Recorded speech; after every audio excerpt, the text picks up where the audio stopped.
This is Phantom Power.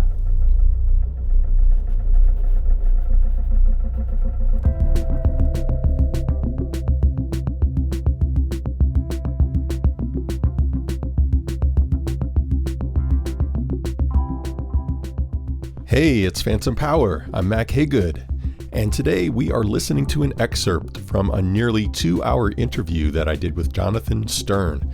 Jonathan is a past guest on the show. He's the author of The Audible Past, MP3, The Meaning of a Format, and the book that we discussed for an April 13th episode of Phantom Power, Diminished Faculties, A Political Phenomenology of Impairment. If you didn't hear that show, it was about Jonathan's experience with thyroid cancer and a paralyzed vocal cord and what it taught him about voice, technology, and disability, informing his recent book. Link in the show notes if you haven't heard that one. It was one of our most popular episodes from last season. And just to pull the curtain back a bit, when we do a narrative episode of this kind on Phantom Power, we generally do a lengthy interview with our subject. I try to hang back, stay out of the way, let them speak, and then we spend weeks or months in production editing the interview down in order to tell the most streamlined and powerful story possible. And obviously, that means that we can't include everything. And when you're talking about a scholar like Jonathan, a lot of fascinating stuff ends up on the cutting room floor. And so I asked my assistant, Jason Megacy, to clean up the full interview a bit. And we have published over, it's like 1 hour and 45 minutes on our patrons only feed. And in that full length interview, we discussed topics such as the beginning of sound studies, Jonathan's entry into the field, how his youth and his upbringing contributed to his path, what sound studies is all about in his mind, and his illness, his vocal impairment, and a lot of fascinating theoretical ideas about voice, media, disability, and more. For folks who aren't patrons, we have a really great excerpt in store for you today. But before we get to that, and while we're pulling the curtain back on things, let me just make a quick pitch for our Patreon. It recently occurred to me that I've been doing this show for 5 years. It really flew by. I just didn't even realize that until recently. And this season, we've upped our output to 2 shows a month. We recently hit 3,000 unique listeners a month. I'm really thrilled and honored that people find this show useful and worth their time. And you may not be aware, but this show is not funded at the moment. I'm paying for the server costs and paying Jason out of pocket, which I don't mind doing at all. This is a labor of love for me. The problem is that I want to be able to pay producers a fair and competitive rate to make great episodes for you. And that's just more than I can handle on my own. So if you're a longtime listener and you're able to share $3 or $7 or $20 a month, and you just haven't gotten around to it, please go to patreon.com/phantompower. We have bonus content and swag like mugs and t-shirts for patrons. If we could just get 10% of our listeners to kick in, we'd be in really good shape. It would help me stay, up with this pace of 2 shows a month when I'm trying to do my scholarship and other things. That would be amazing. We're a long, long way from that 10% right now. So we could use the help, but if that's not something you can do right now, no worries. The most important thing is that you're along for the ride. Okay, so let's get to this juicy excerpt. Part of a wide-ranging discussion we had about voice, and specifically, we're going to hear Jonathan on the notion of expressiveness in the voice, but also in musical instruments, which is one of those things that I just could not fold into the show. So that'll be really interesting, I think. We touch on topics like transmission impairments in media technology, a concept that Mara Mills, another Phantom Power guest, has worked on. And we entertain intriguing questions like, when is a vocal difference an impairment? And when is it sort of like this beloved aesthetic device, right? Like the voice of Louis Armstrong or Tom Waits. So I think you're going to enjoy this. And once again, thanks for listening. Talk to you later. Enjoy.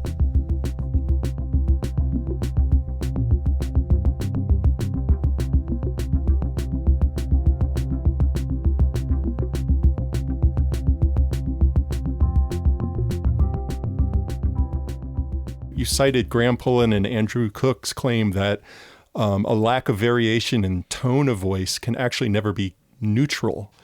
Because we think that vocal impairment indexes some kind of emotional impairment or like a flat affect through the voice. Could you maybe talk about that a little bit? Yeah, so Pullen and Cook built this project called 6 Speaking Chairs, which I think you can Google and there are videos. But each chair only says one word, for instance, yes. And if you think about British culture, like the inflections of the word yes mean very different things. I can't do it because I'm not British, but even for Americans like us, like yes versus yes, right? Those inflections mean very different things. And augmentative and assistive communication technologies for speech have traditionally focused on just audibility and legibility. In other words, the lexical meaning of the words and not any kind of pitch variation. And the result is that there's a sort of, on the part of hearers, there's often an attribution of flat affect or not as much of a subject there to listeners or by listeners to speakers. I mean, this is a bigger problem with disability. My favorite example of this is cerebral palsy, where people will assume that a person with cerebral palsy also has some kind of intellectual impairment, which is not often the case. But because the person doesn't move like a person without cerebral palsy, and because it affects the sound of a person's speech, there's this assumption that there's an impaired subject inside, or there's an intellectual impairment to go with the physical impairment. So voice is used this way as an index of interiority. It expresses the variation in pitch and volume is heard to express the inner self of the speaker. And this is a little bit of a tangent, but it's actually something I want to write about. This has also been a huge problem in the design of electronic instruments, musical instruments. So if you think about all of the new kinds of keyboards and grids and touch interfaces for musicians, there's all this talk about expressiveness, which there it's using touch. It's like subject touch sound rather than subject breath voice sound. But it's the same exact thing where they're looking for direct finger control over variations in loudness, in pitch, or in timbre as representing the musician's intention. This is something that designers are obsessed about, even though there are there are many successful genres of electronic music that precisely don't rely on these things. So you think about all the different varieties of techno, most of them precisely don't rely on this kind of link between gesture and sound that is meant to represent the musician's intent. And yet, aficionados of like Berlin techno or Detroit techno will wax poetically about what the artists are doing and the meaningfulness of their work.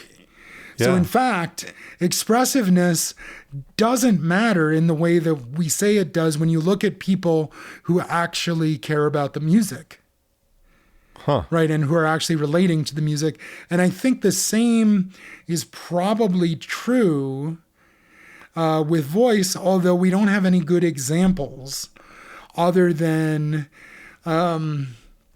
maybe Meryl Alper's study of kids' use of augmentative and assistive technology with their parents. I mean, maybe in a family context where there's an intimate relationship with the person prior to the speech act.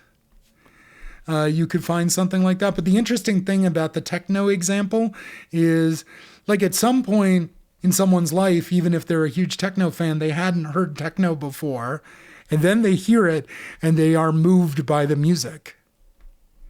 So what would it mean to engage with voice in a similar way? And that's actually something I try to explore in the second chapter of the book, where I'm looking at sort of mechanical and sort of technological representations and mediations of voice rather than, say, verbal interpreters, which I think is an interesting counter example that I don't talk about. Yeah, that's interesting. I mean, I feel like just in everyday life, we modulate ourselves to people who are sort of have different levels of expressiveness in their voice. You know, I think it's something that you just kind of come to expect, and oh, okay, that's a 10 for him, even though it sounds like a 5 for somebody else or whatever, right? Yeah, that's true. And there's also this weird phenomenon of voice matching. So when I'm really hoarse and have no voice, I sometimes, I mean, what does it mean to have no voice if I'm actually speaking to people? That's another, I don't even know what I mean by that. And I've written probably hundreds of pages on voices at this point. I have this experience where when I'm really hoarse and talking to someone, they will whisper back at me. Yeah. Yeah. Like matching my, and then there's the whole indoor-outdoor voice and stuff like that as well. One of the things that I'm super interested in as a media person is the way you discuss Mara's work with transmission impairments versus medical impairments, and the whole idea that this notion of impairment evolves. And there's a great section where you talk about harmonic distortion and like yellowing book pages and the grain of film, synth slop.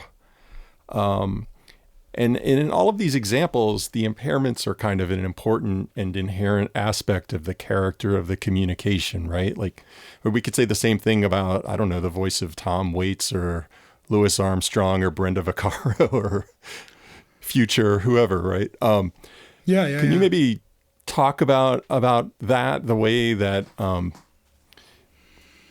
there's a way that impairment is not something extra or something that that disrupts, but is rather just intrinsic to the thing itself?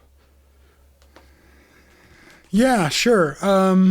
Well, so there's a couple ways in there. I mean, if we're going to talk about communication impairments, then we should talk about the sort of transmission theories of communication, where these come from engineering and more specifically from telephony, the idea that the person on the receiving end of the telephone should be able to understand what the person on the speaking end is saying.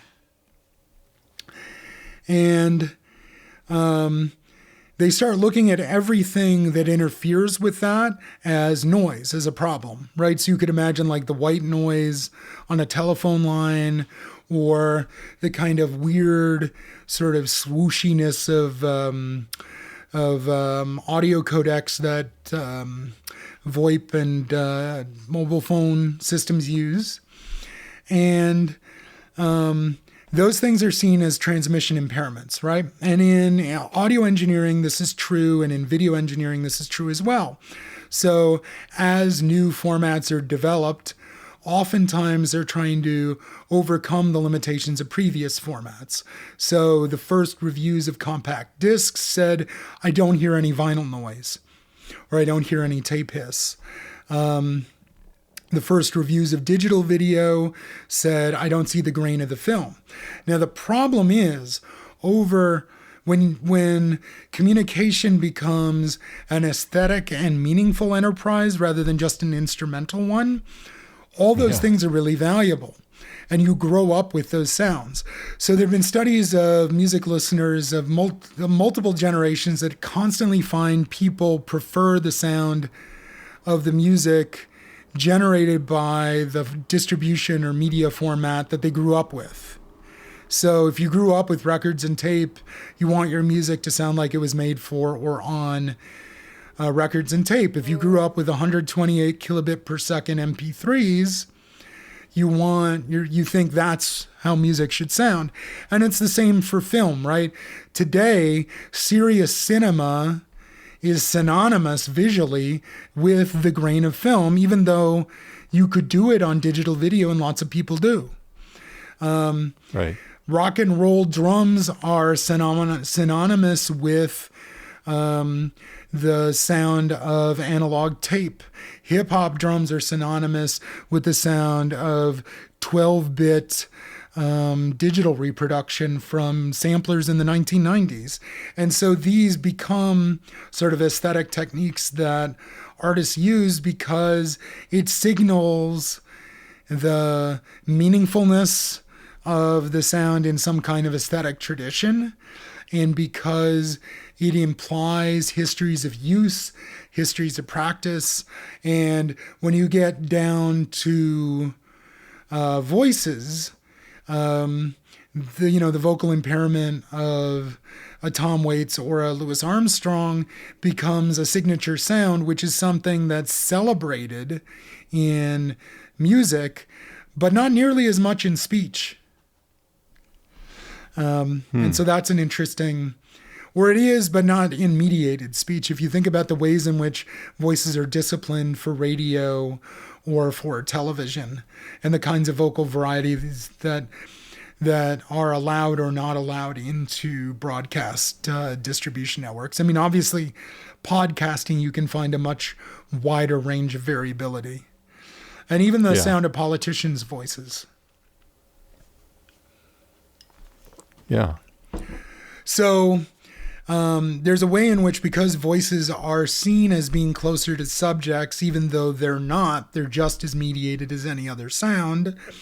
Because they're seen or understood to be closer to subjects, they're more heavily policed.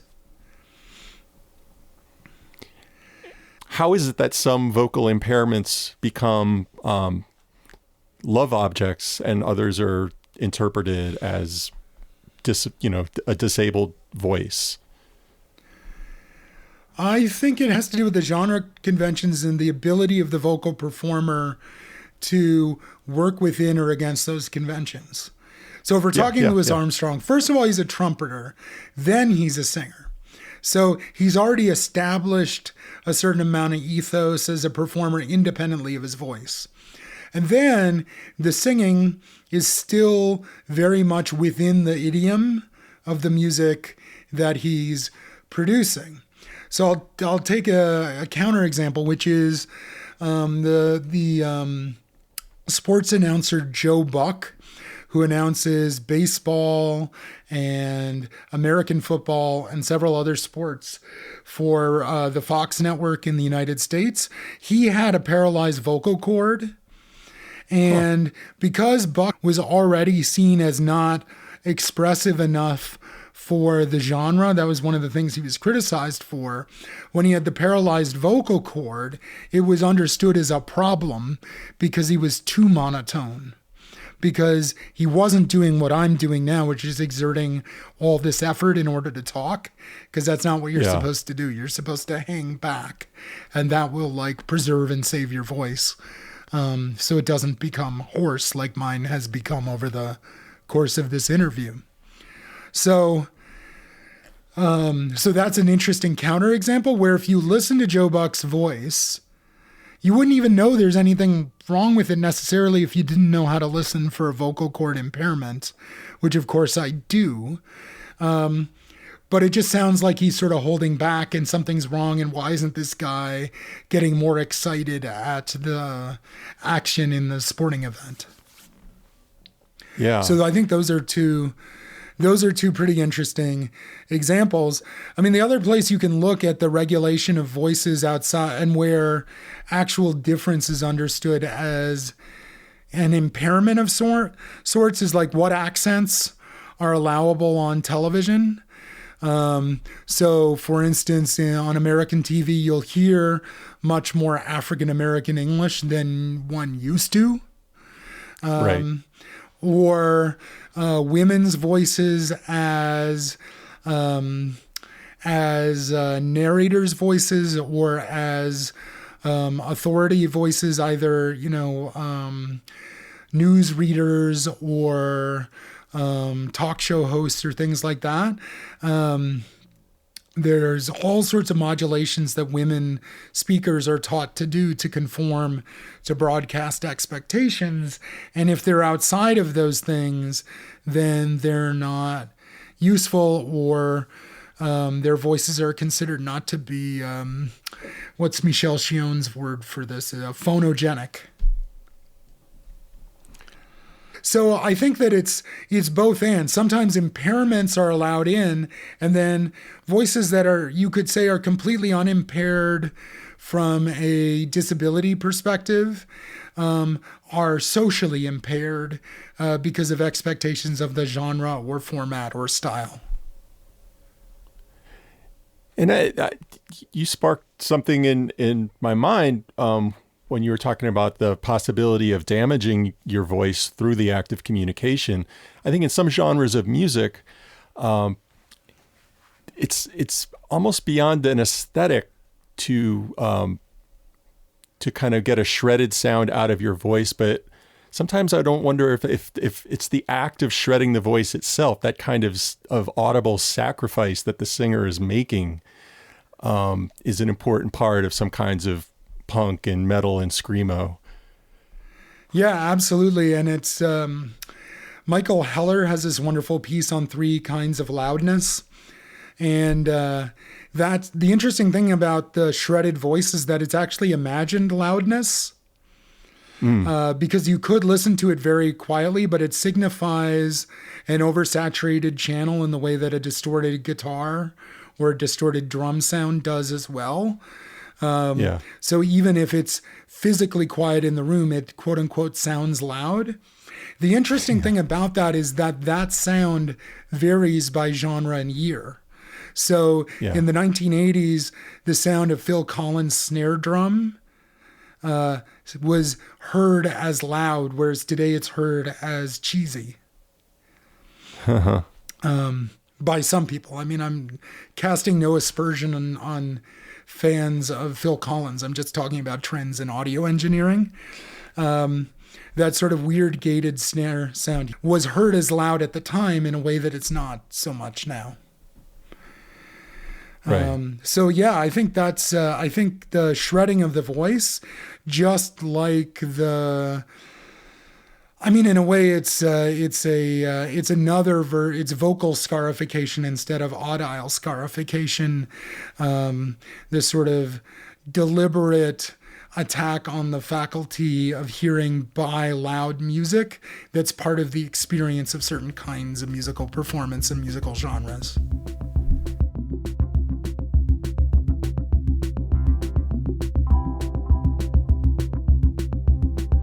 And that's it for this episode of Phantom Power.